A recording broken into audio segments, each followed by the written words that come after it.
You guys, this story is insane and it definitely needs more media attention, so please listen and make sure to share. So, on Christmas Eve in 2021, 18-year-old Ariana Ptarcinski was hanging out with her boyfriend Raymond Durst at her parents' house. Around midnight, which would now make this Christmas morning, Eddie, Ariana's father, hears Raymond calling his name. He's saying, "Eddie, Eddie, Eddie." Eddie goes into Ariana's room, and that is when he sees Raymond holding Ariana by the hair and neck. He said that there was blood coming out of Ariana's mouth. She could not speak, and then she collapsed, and there was a visible wound to her neck. Eddie immediately calls 911, and during this call, you can actually hear Raymond in the background saying something to the effect of Ariana was upset and she had a knife. Take a listen. Sir, is someone hurt? You need to tell me yes or no. Is someone hurt? Yes, my daughter's bleeding. Her neck is cut. My daughter's neck is cut. She's upset. Got a knife, dude. Now, a neighbor actually hears all of this commotion and screaming and goes outside, and that's when this person sees Eddie as well as Raymond outside. Eddie is screaming at Raymond saying, "You took my daughter's life, you took my daughter's life," and Raymond is covered in blood. The neighbor reports hearing Raymond say something to the effect of, "Why does it matter? I'm going to go to jail anyway." Now, the Hernando County Sheriff's Department arrives on scene. Ariana is quickly taken to the hospital where she undergoes emergency surgery, while everyone else back at the house is separated. So we have Raymond in the back of one cop car, we have her mother Judy in the back of another cop car, and we have Eddie, who was handcuffed, and he is now being processed for evidence. While Raymond is in the back of this cop car, he seems to be admitting guilt here. My leg's open right now. What do you mean? You know what I mean.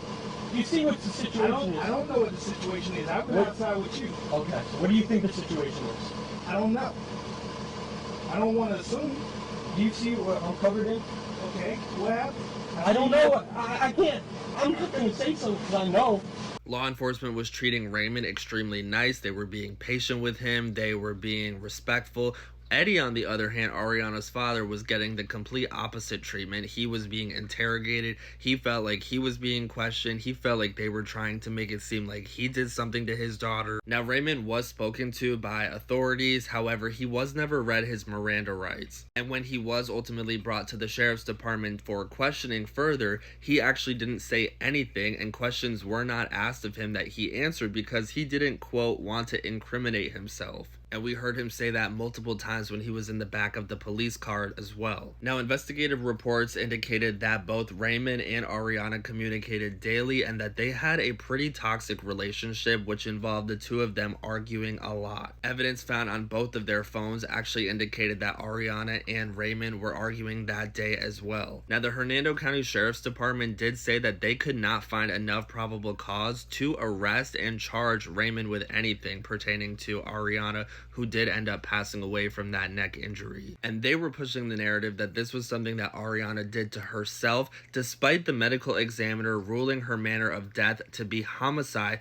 by way of being, I quote, other. Now, as you can see in this interrogation video, Raymond is covered in blood all over his shirt. His odd statements saying that he's going to go to jail, the way that he seems to be expressing guilt without explicitly saying he's guilty, it all seems to indicate that Ariana is no longer alive because of him. Ariana's family has been advocating and fighting tooth and nail to get this case reopened so that justice for their daughter could be served. They know that this was not something that Ariana did to herself. The medical examiner's report confirms that, and they believe that the Hernando County Sheriff's Department completely dropped the ball at the beginning of this case by not reading Raymond his Miranda rights, and therefore they are afraid to charge him with something because of their negligence, and how their process of doing things would be exposed and possibly get them in some hot water because they were not following proper protocol. All right, listen, we're gonna get you out of here.